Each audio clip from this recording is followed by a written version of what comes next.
Alright guys, thought I'd just give you a bit of an update on how this is going. Been kind of hard yards, to be honest, because all I really want to do is just get this preamp going and, you know, get the thing singing.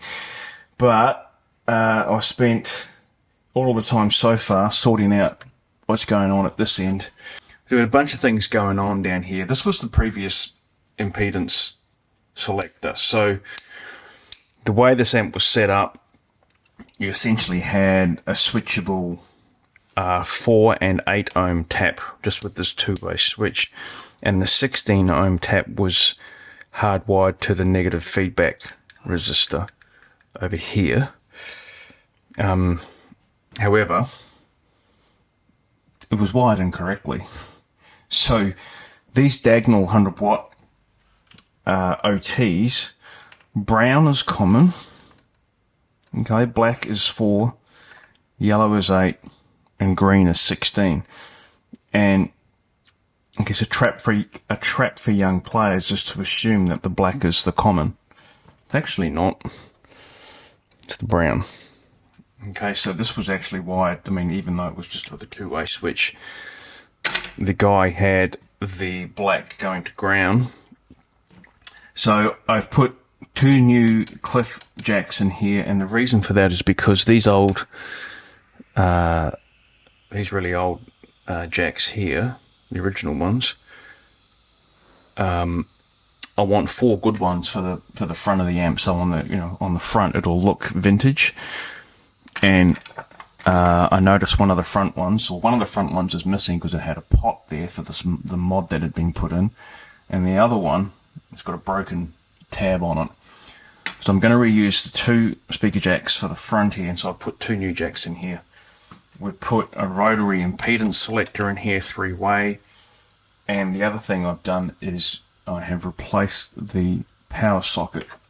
So this is the original Bolgan connector, and we'll keep this, right? So the owner of the amp will retain that, but I've put in one of these nearly drop-in replacement. There's a little bit of work required to get them in. A little bit of chassis modification, pretty minor, but they didn't just drop straight into this amp, even though they're advertised as being a drop-in replacement. But we now have an IEC connector in here with a new safety earth, and I will show you that this was the safety earth on the original plug, and it was just tack soldered into one of these cathode grounds on the power tubes, and I gave it a little bit of a pull, a tug, and it just popped straight out. Like, it just pulled straight off. I didn't even have to apply the iron to it. So that's not good.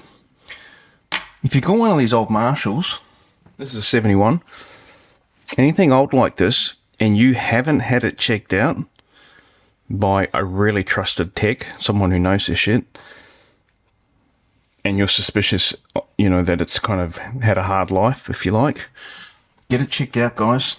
These things, so many I've had of this vintage have come in here and have not been, I mean, the workmanship is ordinary, but it's a safety thing that is, that's a bigger concern with this stuff. We've got a new power switch in here as well, so we wanted the front, it had odd power switches, so from the front now this will kind of look a lot more matched up, and the owner, Paul, really wanted the kind of original style square Marshall light, which will run on 6.3 volts AC off the heaters. And the issue we had here is that the hole here had been mangled and drilled out pretty badly. So we've just kind of got a washer on there to, there you go, to space it out and have it nice and secure, and it's not going to look completely stock, but it'll look a bit more tidy than it did before. So, oh yeah, the other thing I'll mention is with this the old power switch and stuff, the fuse was wired correctly. So you want the mains fuse, okay, which is this guy here. Let me just again move this so that you get it, make sure we get it properly in the camera. This mains fuse, you want to come off the live of the IEC socket. You want it to come straight to the fuse first, then from the fuse to the power switch. This was wired the other way around. It went from the live on the IEC to the switch, then from the switch to the fuse, then from the fuse to the primary of the power transformer. So this switch here, which you touch, was wired directly to the live without a fuse there. You know, again, you want to live dangerously? This is the amp for you.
So now I'm actually going to progress into the part of the job that I've been looking forward to the most, which is sorting out what's going on here and recreating this back into a 1959 Super Lead with a post-phase inverter master volume.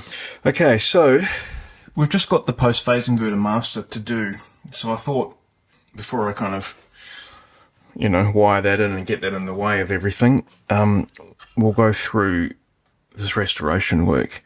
Now, the post-phase inverter master, you would normally want it kind of here somewhere. Often it's put into a speaker jack, and you lose, you know, speaker jack here to prevent any further drilling through the chassis. But Paul, who owns this amp, not surprisingly and understandably, wants to just reuse one of these existing 1, 2, 3, 4 holes. So we're going to try it here. Should be okay. But I have reconnected the normal channel, both the high and the low. None of the normal channel was connected. So nothing was connected to the 68K grid stoppers here. And the normal channel volume was not connected either, because it was used as a master volume in the old mod. So that's all just come back to factory wiring, essentially. There was a bright cap on this volume, which would have been a preamp gain in the previous mod. But that cap was measuring, with my LCR meter, was measuring about 8 nanofarad, which is too high.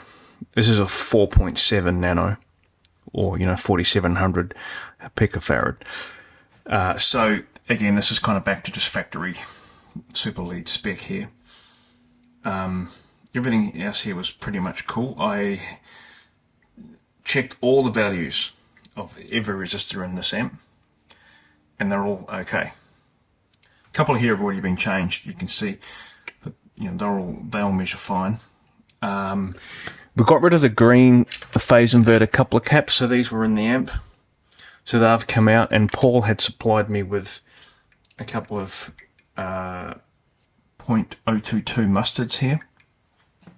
And I had to extend the leads a little bit, but we've got those in here, and so, you know, nice complement of mustards in here now. New bias filter caps in here. Someone had already paralleled across a resistor on this bias circuit to get the bias pot in range, and I had checked it. It is required. We do need that. So that's all fine. And as I've already gone through the rewiring of the whole power amp. So, I should say, yeah, the bypass cap on the 2K7 cathode for the treble channel, which you'd expect to be 0.68 microfarad, had this stonking big 25 microfarad electrolytic cap in it, so that's come out.